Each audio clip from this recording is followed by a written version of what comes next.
안녕하세요.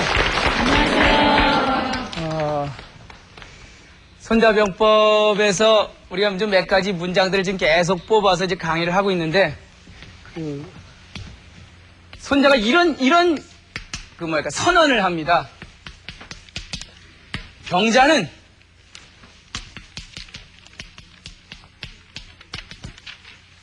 궤도다. 네. 이 궤자 많이 들어보셨죠? 궤술, 또 궤변. 이 궤라는 게 뭡니까, 이게? 속인다는 뜻이에요. 속인다. 그러니까 군대라고 하는 건 다른 게 아니라 뭐예요? 군대라고 하는 건, 전투라고 하는 건, 전쟁이라고 하는 건 결국은 뭐예요? 속이는 방법이다. 이렇게 생각하면 참 손자가 사기꾼 같기도 하고. 그렇지만 우리가 사기꾼 같으면 이 손자병법을 공부하지도 않겠죠. 여기서 속인다라고 하는 것은 우리가 일반적으로 생각하는 그런 사기치라는 얘기가 아니에요. 자기가 없는데 있는 척 하는 것도 속이는 거지만 있는데 없는 척 하는 것도 속이는 겁니다. 자기가 좀 뭔가 배운 것도 있고 돈도 있는데 나 배운 거 없고 돈도 없는 것처럼 하는 것도 속이는 거예요. 그러니까 속이는 게 꼭 무슨 남한테 내가 부족하고 그러니까 약하고 겁나고 하는 걸 강하고 잘나고 멋있게 보이려고 하는 것만이 속이는 건 아니라는 거예요. 그래서 손자병법의 이 속이라고 하는 거는 우리가 지금 생각하는 그야말로 속인다는 것이 사기가 아니라는 거예요. 이게 굉장히 중요한 명제입니다. 이것이 이해가 안 되고는 이 손자병법에 지금부터 얘기하는 14가지 전술이 우리에게 가슴으로 안 다가와요. 일단 이걸 인정을 해야 돼요. 예를 들어서 만약에 농구 경기 같은 거 이렇게 가서 보면은 농구 선수들 이렇게 보면 이 페인트 모션이라고 그런 게 있는데 그게 뭐예요? 공을 이렇게 하려다가 이쪽으로 살짝 이걸 안 하면 농구에서 이길 수가 없죠. 축구 같은 것도 이쪽으로 차려다가 이렇게 툭 차야 볼링 되고 그러는 거 아니에요. 결국 스포츠뿐만이 아니라 우리가 이게 살아가는 데 있어서 그야말로 원칙적이고 그야말로 원칙으로 간다고 해서 이게 항상 이기는 게 아니에요. 약간의 모션이 필요한 거예요. 근데 사람들은 자기가 없는 것은 있는 척 하려고 하는 경우는 많지만 있는데 없는 척 하려고 하는 경우는 상당히 드문 것 같아요. 그런 속이는 도를 한번 생각해 볼 좀 기회를 가져야 될 것 같아요. 어떤 사장님이 차를 타고 가는데, 그러니까 그 회사 사장님은 새 차만 나오면 바꿔요. 여간 좋은 차만 나오면은 계속 끊임없이 바꿉니다. 그래서 회사 직원들이 보고 우리 사장님은 너무 사치스럽다. 어떻게 이 좋은 차, 새로운 차만 나오면 계속해서 바꿔대느냐라고 이제 그런 생각을 갖고 있던 차에 그 사장님한테 이렇게 물었대요. 왜 자꾸만 회사 사정도 어려운데 새 차가 나오는데 자꾸 바꾸냐고. 내가 만약에 이거 안 바꾸면은 은행에서 우리 돈 꿔준 거 다시 갚으라 그런다고. 내가 그 차 돈이 많아서 타고 싶어서 타는 게 아니라 그렇게 속이지 않으면은 우리랑 영업하고 거래하고 물건 대주는 사람들이 그다음부터 물건 끊어버린대요. 저 회사 좀 어려운가 봐. 사장이 저 중고 고물차 타고 다니는 거 봐. 그러니까 그 조직의 평화와 안녕을 위해서 할 수 없이 페인트를 하는 거예요. 그것이 속이는 거예요. 그 사람이 무슨 속여서 엄청난 부귀영화를 누리는 것이 아니라 결국은 그 조직의 리더로서 그 조직을 좀 더 안전하고 단단하게 끌고 나가기 위해서 그러한 속이는 도를 하는 거죠. 그런 입장에서 병자는 궤도야라. 이 군대라고 하는 것은 이 속이는 도다라고 하는 것을 우리는 다시 한번 생각을 해봐야 됩니다.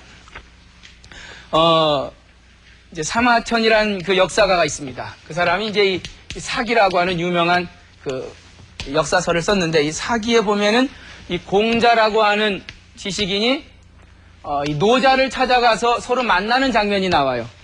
사기의 이제 내용을 한번 쭉 보죠. 이제 이 공자라고 하는 사람은 중국 땅덩어리가 이렇게 있으면은 이 산동성 한 요 정도쯤에 이 곡부라고 하는 곳에서 태어났습니다. 이 곡부라고 하는 것은 지금도 한 인구 한 20만 명 정도밖에 안 되는 도시지만 그 당시에 노나라라고 하는 공자의 고향의 이제 수도였어요. 그런데 이 곡부에 살던 공자가 자기 제자들을 이끌고 낙양이라고 하는 이 주나라, 이 천자가 있는 이 수도를 찾아갑니다. 그 수도를 찾아가면서 그 주나라 천자가 있는 그 수도의 그 국립도서관장으로 있었던 노자라는 사람을 만나게 돼요. 이 이야기는 여간 사마천이 바라본 그 당시의 역사적 기록이기 때문에 정확하다 안 하다는 누구도 이제 판별을 할 수 없지만 적어도 사마천의 사기에 의하면 이렇게 공자가 노나라에서 조나라 천자가 있는 낙양으로 가서 노자를 만나 보았다라고 하는 그런 얘기가 나옵니다. 만나서 어떤 얘기를 하냐면 뭐에 대해서 묻냐면 예에 대해서 물어요. 공자가 노자에게 가서 예에 대해서 물었다라고 하는 기록이 나와요. 그 공자라는 사람이 누굽니까? 지나간 그 고대 문화유산에 대해서 굉장히 관심이 많은 사람이에요. 즉 공자는 끊임없이 추구하는 게 배워라 이거거든요. 그리고 그거를 익혀라. 이 학습을 그러니까 학이 시습지 할 때 이 학습이란 말을 굉장히 중요시 여겨요. 그래서 논어의 첫 구절도 학이시습지. 그러니까 배워라 그리고 익혀라. 그럼 뭘 배우란 얘기예요? 지나간 고대 문화유산을 끊임없이 배우고 그것을 새롭게 받아들이라는 그런 내용이었거든요. 그래서 제일 먼저 이 공자가 이 주나라 그 천자가 있는 낙양에 가서 제일 먼저 찾아간 것이 역시 공자답게 도서관을 찾아간 거예요. 그 도서관에는 누가 관장으로 있었대요? 노자란 사람이 도서관장으로 있었대요. 뭐 수장실지이냐라. 그러니까 도서관을 지키는 사람이었다. 그러니까 뭐 조금 등급을 높여서 국립도서관장 정도로 직책을 올려주죠. 예? 그래서 노자에게 찾아가서 뭘 물었는지 예에 대해서 물었어요. 그때 이제 노자가 그런 얘기를 해요.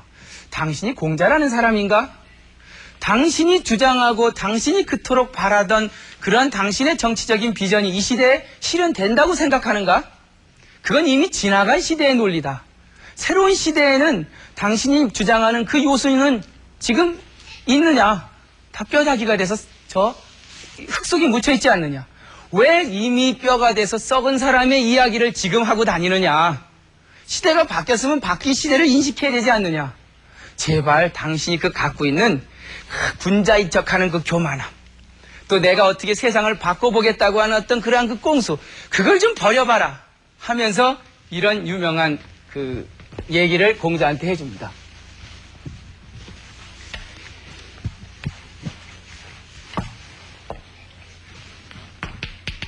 어질양자에 요게 이제 고라고 읽습니다. 상인이란 뜻이에요. 그러니까 양고 하면은 훌륭한 상인 이런 뜻이죠. 훌륭한 상인은 심자는 깊을 심자고 이 장은 감출장자입니다. 그리고 심장 약허라 이런 얘기를 해요. 자, 해석을 해보면은 양고는 여기서 양자는 뭐 요즘 말로 하면 아주 훌륭한 어질다라기보다는 아주 그러니까 이걸 좀 영어로 쓰면 굿 비즈니스맨은 그러니까 훌륭한 상인은 깊이 감춰야 된다. 마치 뭐한 것처럼요. 없는 것처럼. 진짜 좋은 물건 갖고 있는 사람은요. 마치 겉으로 보면은 나 그런 거 없다. 라고 숨기는 듯이 해야 돼요. 왜요? 내가 좋은 물건이 있다고 자꾸 바깥에 드러내 보이면요. 그건 벌써 다른 사람한테 가져가라고 선전하고 다니는 거라는 거예요. 당신이 얼마나 좋은 생각을 갖고 있는지 모르겠지만 이런 난세에는 감출 줄 알아야 된다. 자기가 가장 아끼는 그러한 그 보물과 그리고 가장 아끼는 그러한 상품을 훌륭한 상인은 절대로 바깥에 내돌리지 않는단 말이에요. 깊숙이 감춰놔요. 그래야 진정 그것은 자기 것이 된다는 얘기죠. 결국은 훌륭한 상인은 자기가 갖고 있는 물건을 꼭꼭 감추고 바깥에 내보이지 않는다는 것은 속이는 거죠. 그렇지만 그 속이는 것이 사기가 아니죠. 그게 협잡이 아니죠. 결국은 자신이 갖고 있는 것을 끝까지 보존하기 위한 하나의 방법론에서 속이는 거죠. 중국 사람들 만나면은 깜짝 놀랄 때가 많아요. 특히 이제 중국에 가서 뭐 대학 교수들은 물론이려니와 어느 도시에 가면 그 도시의 뭐 문화국장들이니 이런 사람들을 이제 보게 됩니다. 그럼 이제 제가 중국에서 뭐 학생들하고 같이 뭐 답사 간다고 가갖고 그쪽에 이제 문화국에서 나온 문화국장들이 이렇게 만나러 이제 약속 시간에 가보면 아무리 봐도 문화국장이 없어요. 그 옆에는 그저 머리에 비듬이 허옇고 그냥 이렇게 와이셔츠도 아니고 거의 런닝 차림에 여름에 그냥 뭐 이렇게 옷도 흐름해갖고 이렇게 한 사람이 나와 있어요. 그래서 그 사람한테 혹시 여기 저희 문물관리국장님이 어딨냐고 물어보면 쉬워? 나요? 참 중국 사람들은 온 모습과 겉모습 갖고 도저히 이게 캐치가 안 돼요. 도대체 저 사람이 어떤 직책에 있는 사람이고 도대체 저 사람이 뭘 하는 사람인지 겉모습만 갖고는 전혀 판단이 안 돼요. 전 여러분들 겉모습만 보면 다 보여요. 여러분들이 도대체 어떤 옷을 입고 다니고 그리고 여러분들의 생활 수준은 어느 정도고 걷다 차 타고 가는 거 보면 더 잘 알아요. 참 문화가 틀려도 이렇게 틀리구나라는 생각이 들어요. 물론 우리는 없는 것을 좀 보이게 하려고 멋진 차도 사고 집은 잘 안 찾아오니까 뭐 집은 가면 아주 조그매요. 그런데 차는 뭐 아주 그냥 뭐 한 3000cc 차 좋은 걸 타고 다니고 옷도 아주 이 고급 옷 아니면 안 입고 다녀요. 결국은 뭐예요? 자기가 없는데 있는 것처럼 하고 다니잖아요. 근데 이 중국 사람들 혹시 여러분들 사업하거나 중국 사람들 만나서 그 사람들 판단할 때 절대 겉모습 보고 판단하면 안 돼. 결국은 이 노자의 양고는 심장 약허라. 진짜 훌륭한 상인은 자기가 제일 가지고 있는 제일 훌륭한 것을 깊숙이 감춰놓는다는 이러한 사유방식이 중국인 사람들이 다 들어가 있어요. 결국은 중국인의 또 다른 한 도가적 사유방식이죠, 이것이. 그러니까 노자라고 하는 그 도가 철학적 사유방식 속에는, 노자가 이런 얘기를 하는데, 대지, 약, 우라. 예? 진짜 위대한 지적 능력이 있는 사람은 겉으로 보기에는 어리석은 사람 같이 보인다. 예? 잘난 사람은 별로 이렇게 잘나 보이지 않는 거예요. 없는 사람이 자꾸만 이 잘나 보이려고 이 겉에 페인트 모션을 쓰는 거지. 그러니까 대지야구라. 진정한 지식 능력이 있는 사람은 겉으로 보면 어떻게 해요? 그냥 별로 이렇게 능력이 없는 사람처럼 보이고 다니는 게 이것이 굉장한 그 중국인의 심성 속에 깔려 있어요. 그래서 그건 결국 손자적 사고방식이기도 하죠. 전쟁은 속이는 도다. 그 속이는 것은 남을 사기치려는 것이 아니다. 없는 것을 있는 것처럼 보이라는 것도 아니다. 물론 그것도 속이는 도지만 내가 있고 가지고 위대한 지식을 갖고 있어도 없는 것처럼 보이는 것도 이것도 역시 속이는 도다라고 하면서 이 명제를 시작합니다. 그러면서 구체적으로 어떻게 속여야 되느냐. 아마 이 부분이 손자병법에서 많은 분들이 제일 관심 있어 하는 부분일 것 같아요. 구체적으로 도대체 그러면은 어떤 방법으로 속여야 됩니까? 그러한 그 질문에 손자는 14가지 속이는 방법을 다시 한번 교정합니다. 속이는 건 사기가 아니에요. 손자가 얘기하는 건 내 조직과 그리고 내가 데리고 있는 부하들을 편안하고 안정적으로 끌고 가기 위해서 그래서 하는 페인트 모션이라는 거예요. 그 14가지 방법 중에 첫 번째가 고로 능이 시지 불능이라. 능이 시지 불능이라.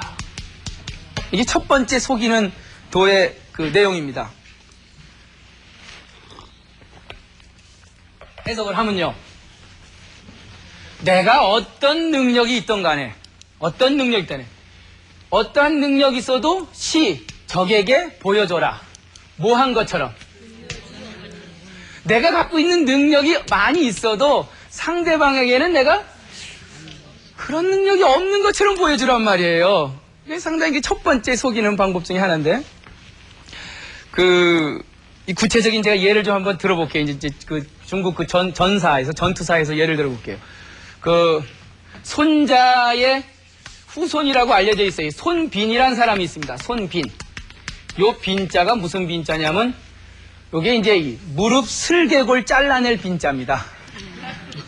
그러니까 형벌 중에 하나에 빈형이라고 있어요. 빈형. 예? 빈형이라는 게 뭐예요? 무릎 슬개골을 싹 도려내는 거예요.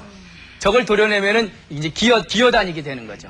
그러니까 이 손빈이라고 하는 손자의 후손이라고 알려진 이 손빈이라는 사람의 이름을 보아하니 이 사람은 바로 뭘 받은 사람이에요? 예? 빈형을 받은 사람이에요. 그러니까 옛날 사람들 이름 질 때 그렇게 졌어요. 아, 저 사람이 뭐 빈형을 받은 죄수다 하면 빈아. 지금 말은 뭐예요? 슬개골 없는 애야? 뭐 이렇게 부르는 거죠. 그 손빈이라고 하는 사람이 있었는데 이 사람과 함께 유명한 그 당시에 장수 하나가 이제 이 방연이라고 하는 사람. 방연. 이 방씨의 이제 방연입니다. 그러니까 손빈과 방연이라는 사람은 사실 동문수학한 제자였어요. 그러니까 동문수학했다는 얘기는 같이 이제 병법을 배우는 사람이었어요.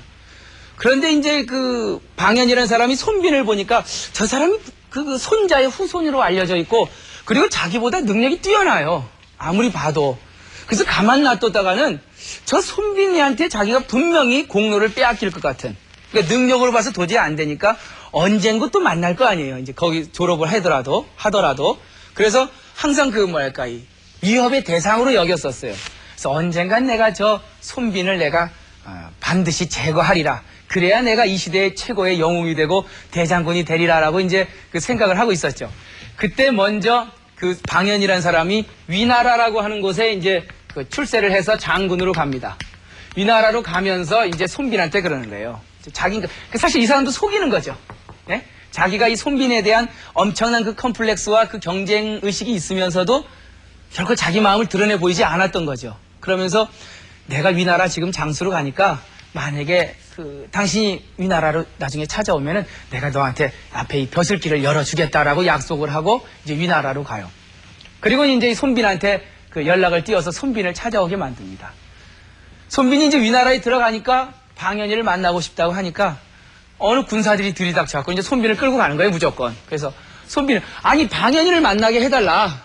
그러니까 그 군사들이 당신 간첩죄로 지금 선고가 됐으니까 당신이 그 벌을 받아야 된다고 이제 이 손빈을 끌고 간 거죠.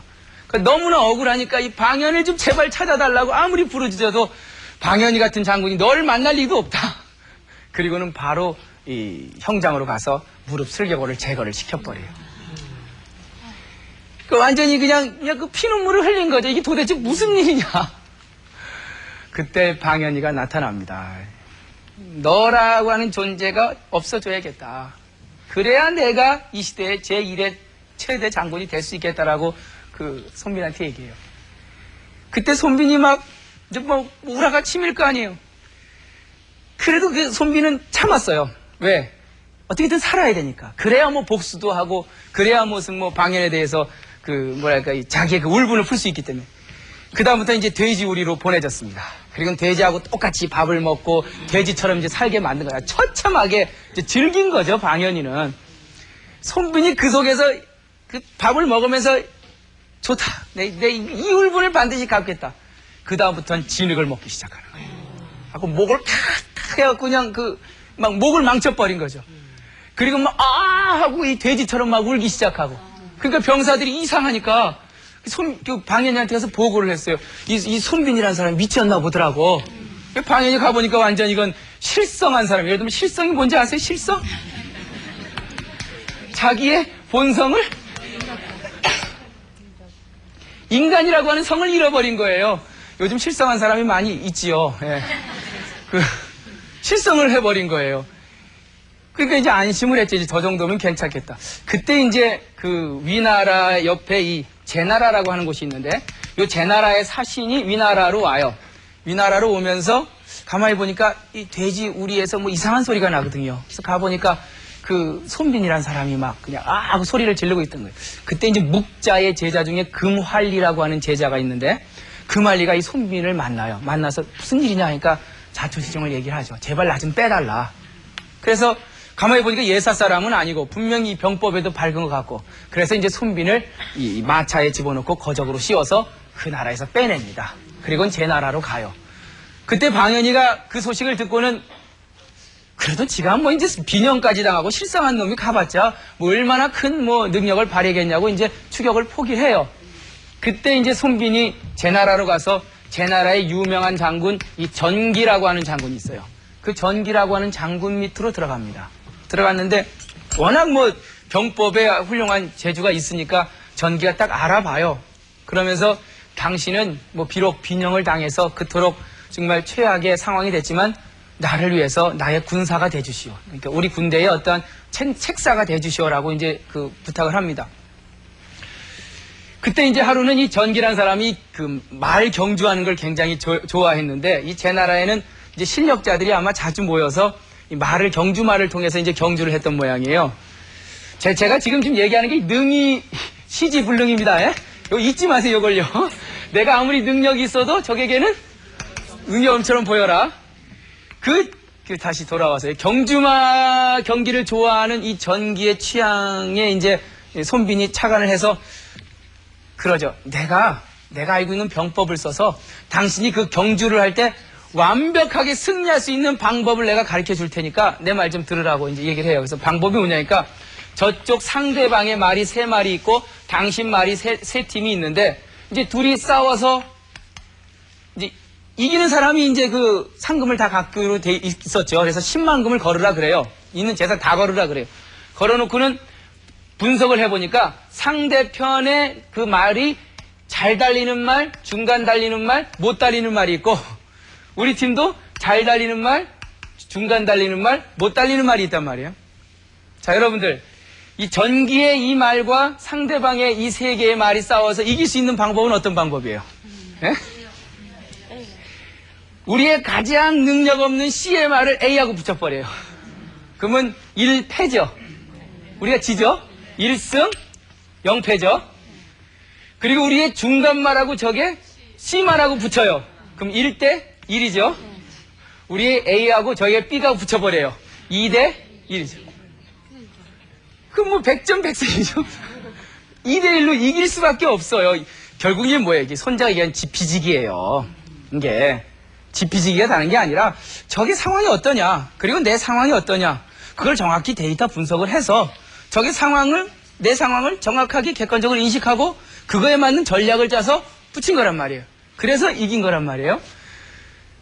이렇게 이제 능력을 발휘합니다. 지금 이제 그래서 이제 그 손빈의 마음 속에는 언젠간 저 방현이를 내가 반드시 처치하리라라고 하는 마음을 먹고 있어요.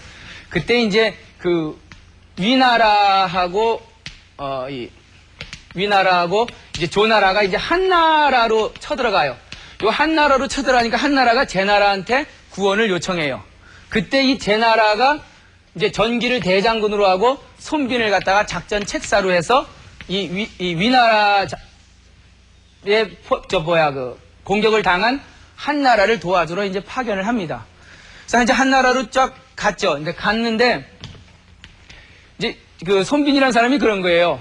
지금 위나라, 즉 방현이가 대장군으로 있는 위나라가 한나라로 공격을 했기 때문에 우린 역으로 위나라를 쳐야 된다. 위나라 좀 비어있을 거 아니에요. 그러니까 이것도 이제 지피지기죠. 즉 비어있는 적의 위나라의 수도를 쳤을 때 이 한나라로 공격한 방현이가 다시 이쪽으로 돌아올 거다. 돌아오면 손자병법에 이런 얘기가 있어요. 먼저 가서 기다리는 사람보다 멀리서 오는 사람이 반드시 진다. 뭐 이런 병법이 있어요. 그러니까 분명히 제나라가 위나라보다 훨씬 더 그 높은 전력을 유지할 거라고 이제 얘기를 해요. 그리고 이제 기다리고 있었는데 과연 이제 위나라 방현이가 이제 막 달려오는 거예요. 달려오면서 이번에 제나라 군대 중에 누가 이 책사라고 하더냐 하니까 그게 바로 이 손빈이라고 합시다. 그러니까 이 방현이가 아니 그 빈영당한 그 친구가 어떻게 책사가 돼서 나타났냐 하니까 뭐 들것에 실려서 다닌다고 합니다. 그래? 그놈 내가 가만 안 놔두겠다 하고는 이제 다시 자기 나라로 이제 돌아오면서 손빈을 이제 잡으러 와요. 그때 이제 손빈이 전략을 세웁니다. 후퇴시켜라. 그래서 후퇴를 시키는데 그냥 후퇴하는 것이 아니라 갈 때마다 이 병사들이 밥을 해먹는 요게 여러분들 요게 부뚜막 조자입니다. 부뚜막 조자. 그 조왕신이라고 있죠? 이 부뚜막에 왜 이렇게 이 부뚜막 숫자를 줄여라 가면서, 왜냐하면은 군대라고 하는 것이 야영에서 밥을 해먹기 때문에 이 부대가 요게 몇 명쯤 되나 하고 알려면 부뚜막 숫자를 보면 알아요. 결국은 뭐냐면 10만 개의 부뚜막이 이 A라는 지역에 있다가 또 후퇴를 하면서 5만 개로 줄이고 그 다음에 3만 개로 줄이라고 얘기를 해요. 그러니까 뒷쫓아오는 방연은 생각하기에 10만 개의 부뚜막이 있으면 거기에 2명씩 취사하면 20만 명인데 또 한 더 가보니까 5만 개밖에 없단 말이에요. 그리고 가보니까 3만 개밖에 없어요.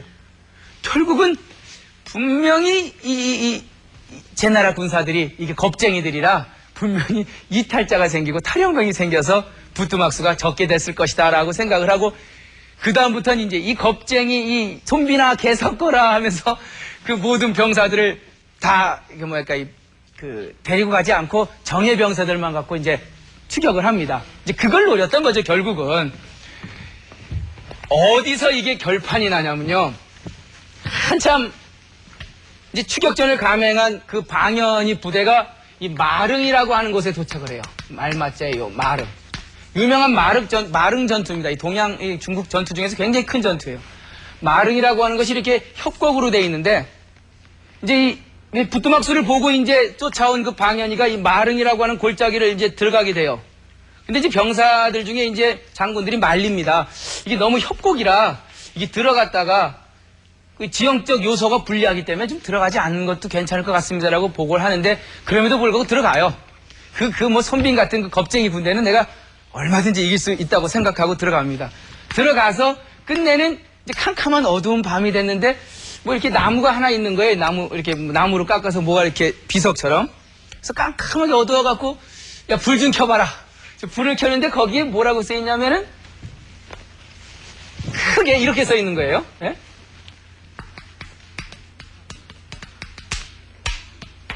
방연이가 죽을 거다. 우. 어디에서? 이 나무 밑에서. 방연이 사후 차수지하라. 방연이가 이 나무 밑에서 죽을 것이다. 라고 불을 딱 비춰서 보는 순간 갑자기 협곡에 있던 매복한 제나라 이 손빈의 군대에서 그냥 화살을 막 쏴대죠. 결국은 불 켜지면 거길 향해서 쏘라 그랬거든요. 이게 신호였던 거예요. 그러니까 불을 켜자마자 그냥 수만 개 화살이 그냥 바로 가서 꽂히는 거지요.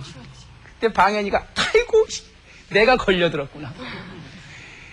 그리고는 장렬하게 그냥 자기 목을 치고는 죽고 말아요. 이 유명한 마릉의 전투입니다. 근데 생각을 해보세요. 만약에 손빈이가 그 수령을 당해갖고 내가 이렇게 치욕스럽게 사는데 죽겠다. 에? 그리고 너 방연이 너 그 자리에서 너 두고 보자. 너 한번 덤벼보자. 이렇게 자기의 능력을 보였다면 이게 가능한 일이겠어요?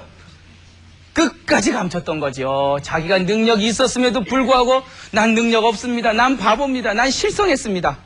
그야말로 나는 정말 무릎도 없고 이제는 다 끝난 사람이니까 자기의 능력을 끝까지 감췄기 때문에 끝내는 자기의 목표를 이룰 수 있었던 거예요. 굉장히 아주 묘한 작전들이 얽혀져 있는데, 우리가 지금 첫 번째 14가지 전술 중에서 첫 번째 하려고 하는 것이 능이시지불능이란 말이에요. 내가 능력이 있을 때 상대방에게 능력이 없는 것처럼 보여라. 그리하여 상대방이 노하거나 나를 깔봤을 때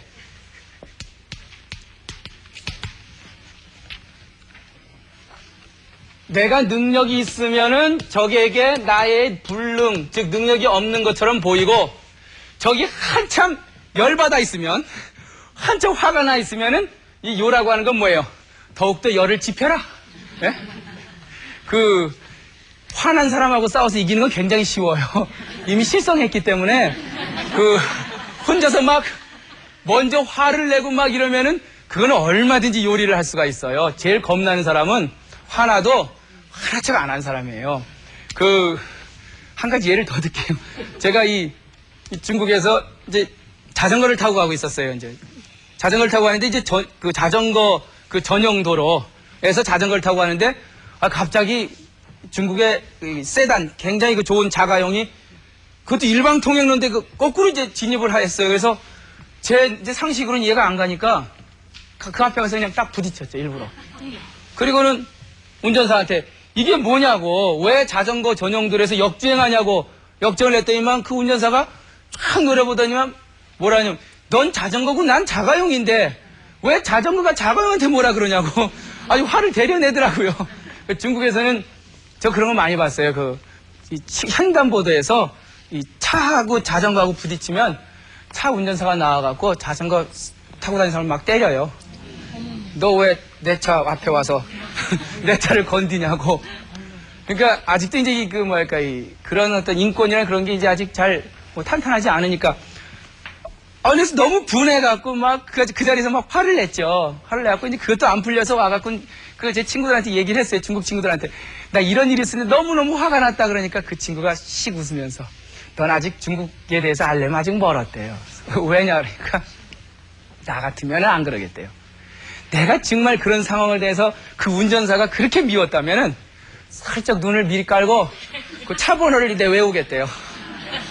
그리고 씩 웃으면서 그 차 번호 외운 걸 써갖고 내가 아는 공안 경찰한테 연락해서 차적 조회를 해서 그때 그 시간에 그 차를 누가 탔는지 확인을 해갖고 그 사람한테 제일 무서운 사람한테 내가 무슨 방법이라도 연락을 해서 그 사람을 해고시켜버리겠대요.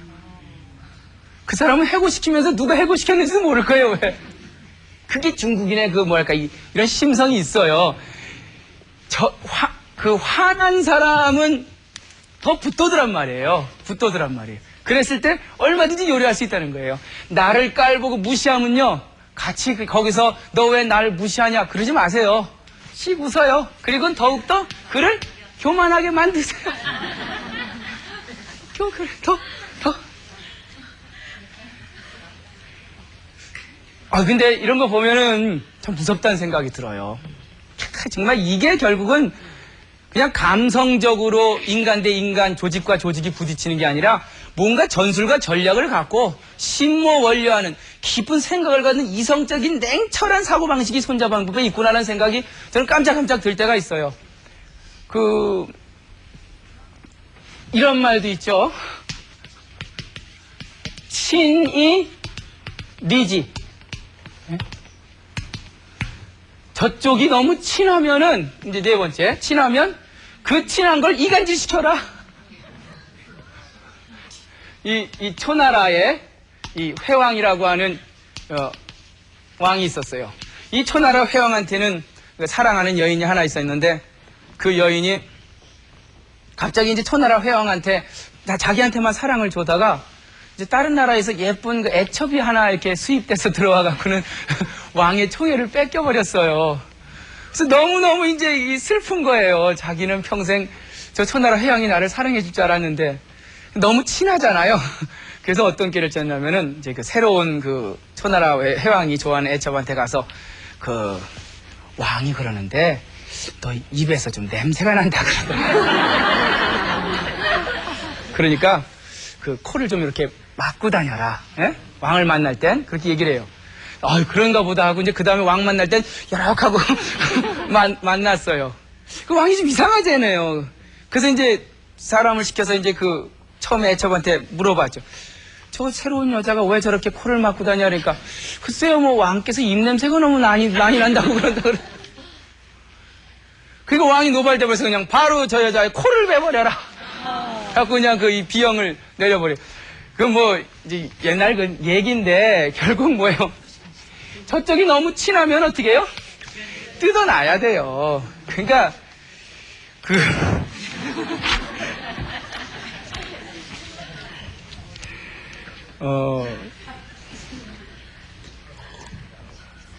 손자병법이 지금 처음에 오늘 들어가기 전에 첫 번째 선언하기 병자는 궤도야라. 군대와 전쟁하는 일은 이건 속여야 된다. 그렇지만 그 속이는 것은 결국은 뭐예요? 정확한 객관적인 분석과 데이터를 근거해서 전략적으로 사는 거예요. 우리가 살면서 단순히 남한테 내 감정 못 속이고 그야말로 내가 피하고 조심해야 될 때 더 나서고 이런 어떤 그 감정적 대응을 할 때가 많아요. 그렇지만 그러한 그 감성적 대응을 넘어서서 진정 상대방과 내가 보다도 우위에 서고 그 상대방보다도 훨씬 더 내가 전략적으로 어떤 높은 전술을 운용을 하려면 적어도 뭐예요? 이성적으로 냉철하게 그 전략과 전술을 만들어서 속여야 된다는 거예요. 그러니까 손자병법의 이 궤도라고 하는 명제는 이 시대를 우리가 살면서 너무 즉각적으로 반응하는 우리의 어떤 그 주관적 감성 태도를 한번 바꿔봐야 된다는 그러한 메시지를 우리에게 전달을 합니다. 속이는 건요, 사기나 협잡이 아닙니다. 다시 한번 강조하지만 그야말로 나의 실정을, 나의 본질을 적에게 드러내지 않고 그리고 나의 그 감성을 억제할 줄 아는 그런 아주 냉철한 이성적 판단이고 냉철한 인간만이 할 수 있는 이성적 행동이라는 거죠. 그래서 우리는 손자병풀을 통해서 이러한 이성적 행동을 배우고 또 이성적 행동을 이 시대에 한번 같이 배워나가는 그런 기회가 오늘 됐기를 바랍니다. 자, 오늘 강의 모두 마치도록 하겠습니다.